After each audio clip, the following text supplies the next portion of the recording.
Hey, today on 100,000 Reviews, I have a 2005 Suburban with 180,000 miles on it.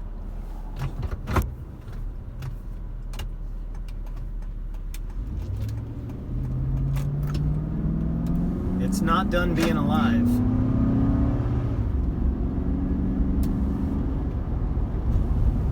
So, thanks for joining me today.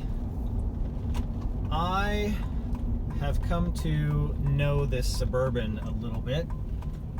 My wife normally drives it, but it is my car. My car in the sense that my wife drives it.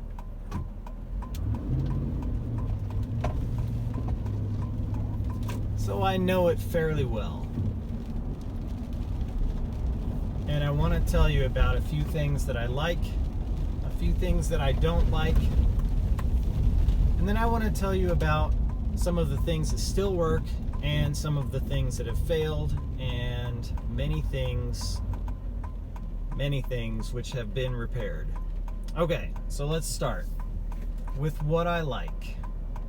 What I like about this car, I would say number one is the Bose upgraded audio system. It's not something that comes standard in this car, and even though it lacks a subwoofer, the bass sound that it produces is excellent, and so is the rest of it. I think you will be pleased if you were to find a Suburban with this audio system in it. My other favorite part about this truck is the 5.3 liter V8. It has a deep, angry growl that I like a lot.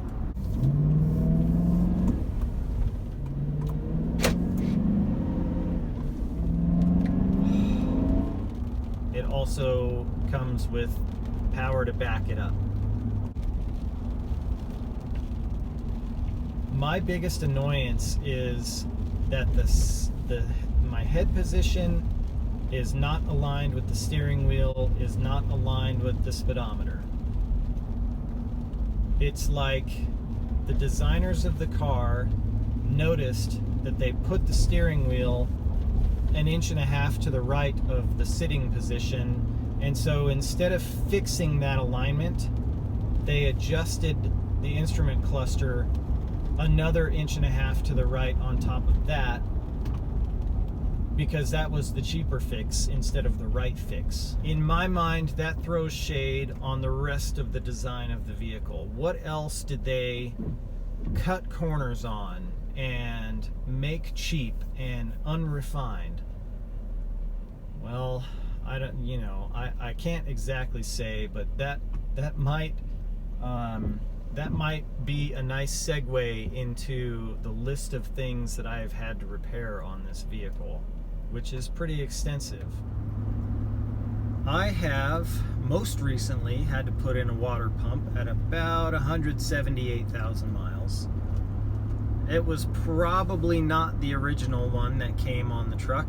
Those usually go around 80,000 miles.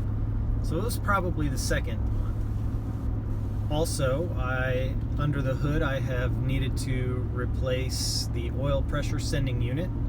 I have replaced the PCV valve, which on this truck, beware, is built into the valve cover. So if you're not comfortable with replacing your own valve cover, then you're probably going to want to have to take that to someone to do it for you. I have had to replace the brake booster, which is what provides assistance for making the brake pedal easy to push. That is driven off the power steering pump, by the way. I have had to replace the power steering box. That's not the power steering pump. It's the actual power steering gear that makes the wheels turn. I have had to replace, connected to that is the pitman arm. I have had to replace the rear brake rotors due to a malfunction in one of the calipers, wearing one of the rotors completely through.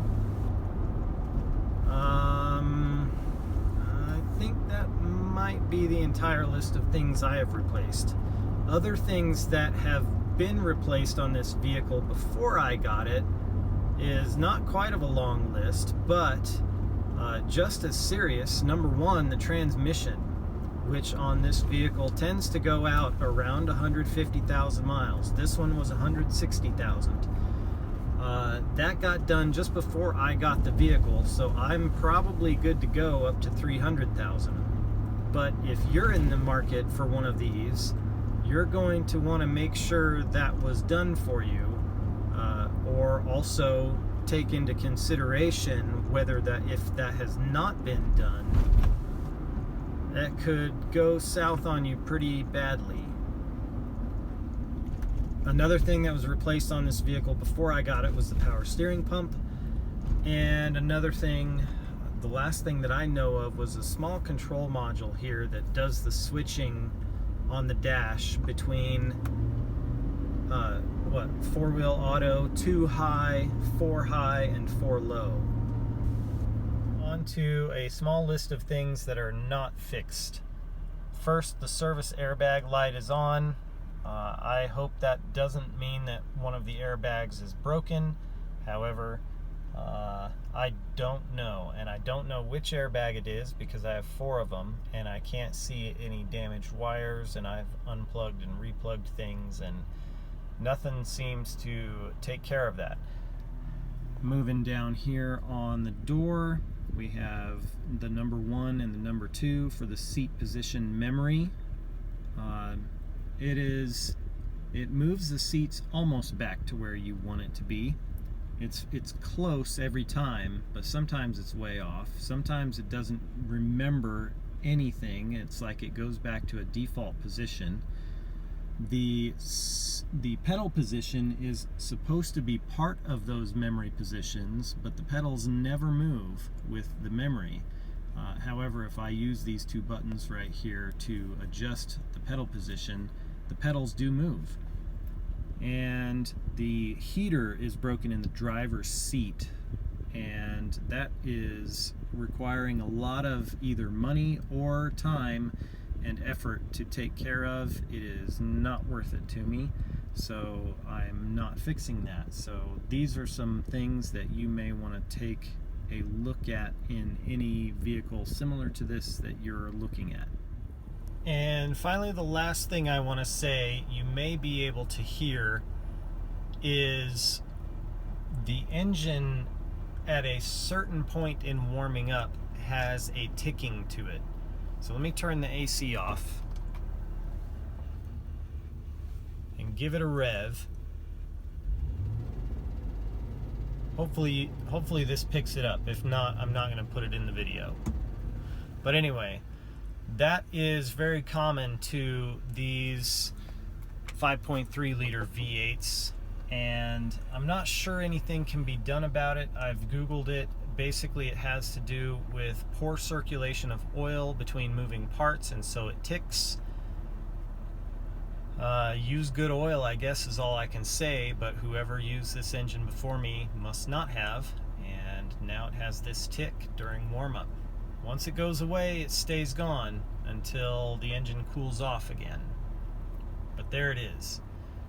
So my opinion of this particular 2005 Chevy Suburban with 180,000 miles on it is, if I didn't get such a great deal on it, I wouldn't recommend buying it. Like if I had to spend $5,000 on this car, I would turn it down. I spent far less than that, and I got a great deal through a friend. It turned out to be quite a blessing. But if I had to pay what like a Kelley Blue Book website would call this car as worth, I would say it's not worth it. So unless you get a really good deal on it, I would probably not get one of these vehicles. That's my opinion. All right, have a good one.